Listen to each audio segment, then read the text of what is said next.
मित्रों नमस्कार। सतत ज्ञान यूट्यूब चैनल में आप सभी का हार्दिक स्वागत है।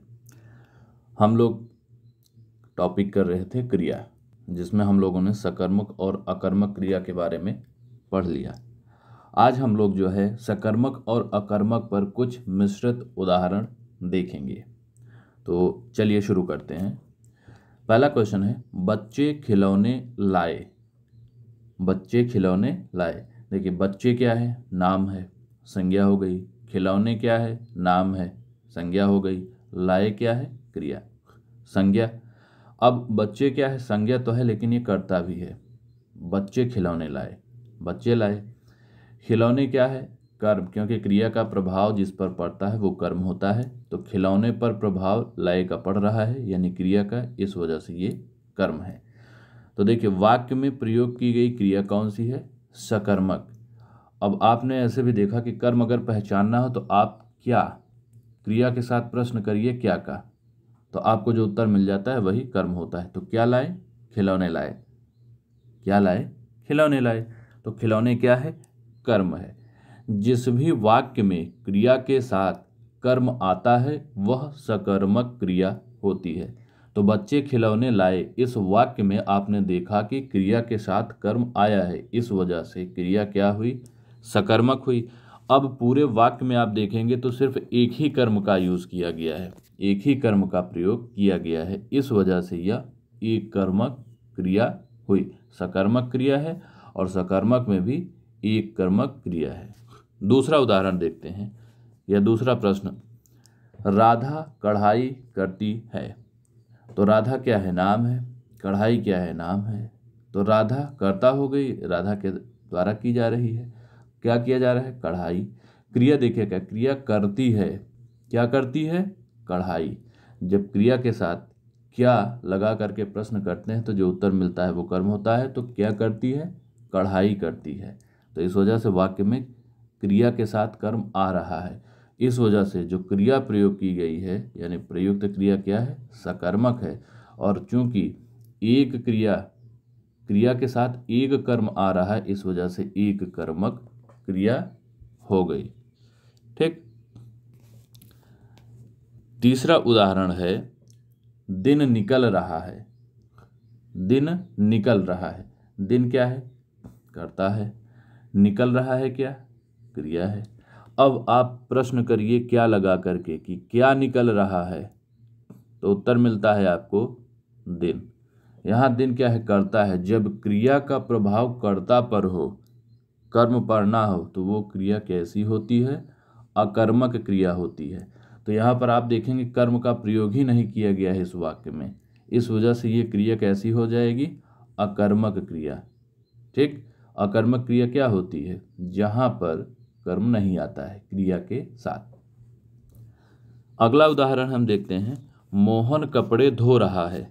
मोहन कपड़े धो रहा है। तो मोहन क्या है? नाम है, कर्ता हो गया। कपड़े क्या है? नाम है, कर्म हो गया। धो रहा है, ये क्रिया हो गई। क्रिया का प्रभाव देखिए, क्या प्रश्न करिए, क्या धो रहा है? कपड़े। तो जो उत्तर मिलता है वही कर्म हो जाता है। तो यहाँ पर कपड़े क्या हो गया? कर्म हो गया। तो प्रयुक्त क्रिया कैसी हो गई? इसमें क्रिया कर्म के साथ में आ रही है, इस वजह से ये सकर्मक क्रिया हो गई। और वाक्य में एक कर्म का प्रयोग हुआ है, इस वजह से एक कर्मक क्रिया हो गई। ठीक। अब अगला उदाहरण देखते हैं, सभी लोग बहुत देर तक हंसते रहे। सभी लोग बहुत देर तक हंसते रहे। तो सभी लोग क्या है? कर्ता है। ये प्लूरल फॉर्म है। सभी लोग क्या है? प्लूरल फॉर्म है। हंसते रहे क्रिया है। अब आप प्रश्न करिए, क्या हंसते रहे? उत्तर आपको नहीं मिला। क्या हंसते रहे? नहीं उत्तर मिला। यानी कि कर्म का प्रयोग इस वाक्य में नहीं किया गया है। बहुत देर तक हंसते रहे, ये क्या है? देखिए, ये क्रिया जो है हंसते रहे, उसी का विशेषण है, उसकी विशेषता बता रहा है। विशेषण क्या होता है? विशेषण होता है जो विशेष की क्या है? जो विशेष की विशेषता बताता है, वो क्या होता है? क्रिया विशेषण होता है। यहाँ क्रिया की जो विशेषता बताए उसे क्रिया विशेषण कहते हैं। हंसते रहे कब तक हंसते रहे, कितनी देर, तो कह रहा है बहुत देर तक हंसते रहे। तो यहाँ पर क्रिया विशेषण है। देखिए क्रिया विशेषण और विशेषण विशेष हम लोग बाद में पढ़ेंगे, दो अलग टॉपिक हैं ये। क्रिया विशेषण एडवर्ब बोलते हैं, ये अलग है, और विशेषण जो है वो अलग है, वो एडजेक्टिव है। तो हम दोनों देखेंगे एडवर्ब और एडजेक्टिव अलग से। तो इसमें देखिए कर्म का प्रयोग नहीं हुआ है, इसलिए प्रयुक्त क्रिया क्या है, अकर्मक क्रिया है। ठीक, अगला उदाहरण देखते हैं। अध्यापक ने विद्यार्थियों को कहानी सुनाई। अध्यापक क्या है, नाम है, संज्ञा हो गई। विद्यार्थी क्या है, नाम, संज्ञा हो गई। कहानी संज्ञा हो गई। अब देखिए अध्यापक ने सुनाई, अध्यापक हो गया कर्ता, क्या सुनाई, सुनाई क्या हो गया, क्रिया। अब दो क्वेश्चन आप करिए, क्या सुनाई, किसको सुनाई, तो क्या के जवाब में मिल जाता है, कहानी। तो कहानी क्या है, कर्म है। और क्या के जवाब में जो उत्तर मिलता है, क्या सुनाई, तो वो निर्जीव कर्म होता है। तो कर्म क्या है, निर्जीव कर्म होता है। और आपने देखा कि दो कर्म आते हैं, तो पहला वाला मुख्य कर्म होता है और बाद वाला गौण कर्म होता है। यही तो आपने देखा कि पहला वाला गौण कर्म होता है, दूसरा वाला मुख्य। तो यहाँ पर मुख्य कर्म हो गया कौन, कहानी। फिर किसको सुनाई, विद्यार्थियों को सुनाई, विद्यार्थियों को सुनाई, तो विद्यार्थी क्या हो गए, कर्म हो गए। और कैसे कर्म है ये, सजीव है, विद्यार्थी सजीव है। किसको का जवाब जो मिलता है कर्म होता है और वो सजीव होता है, ये कौन सा, गौण कर्म हो गया।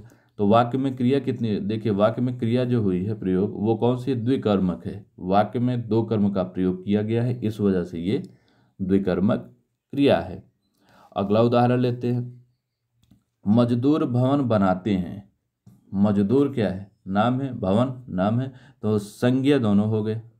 व्यक्ति वस्तु स्थान भाव के नाम को संज्ञा कहते हैं। तो मजदूर कर्ता हो गया, बनाते हैं, क्या बनाते हैं, भवन बनाते हैं, तो ये कर्म हो गया भवन।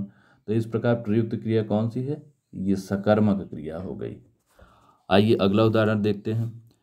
पिताजी अखबार पढ़ते हैं। तो पिताजी क्या हो गए, कर्ता, अखबार क्या हो गया, कर्म, और पढ़ते हैं क्या होगी, क्रिया। तो आप ट्रिक लगाना चाहें तो क्या पढ़ते हैं, अखबार, तो अखबार क्या हो गया, कर्म। इस प्रकार प्रयुक्त क्रिया कौन सी हो गई, सकर्मक हो गई। आइए अगला उदाहरण देखते हैं जो कि अंतिम है। बालक सो रहा है। बालक सो रहा है, बालक क्या है, कर्ता है, कार्य किया जा रहा है इसके द्वारा। सो रहा है क्या, क्रिया है। ठीक, तो देखेंगे आप वाक्य में कर्म का प्रयोग हुआ ही नहीं है, तो इस प्रकार ये क्रिया अकर्मक हो गई। लेकिन अगर आप क्या प्रश्न करते हैं क्रिया से, क्या सो रहा है, तो उत्तर आपको नहीं मिलेगा। जो उत्तर मिल रहा है बालक, वो कर्ता पर जा रहा है, प्रभाव जो क्रिया का है वो कर्ता पर है। तो इस वजह से कर्म का प्रयोग नहीं हुआ है, तो ये प्रयुक्त क्रिया क्या होगी, अकर्मक होगी। ठीक, तो ये थे आज के कुछ महत्वपूर्ण उदाहरण। यहीं पर क्रिया हम लोग की समाप्त होती हैं। अब हम लोग एक नया टॉपिक शुरू करते हैं, तो मिलते हैं अगले वीडियो में। तब तक नमस्कार।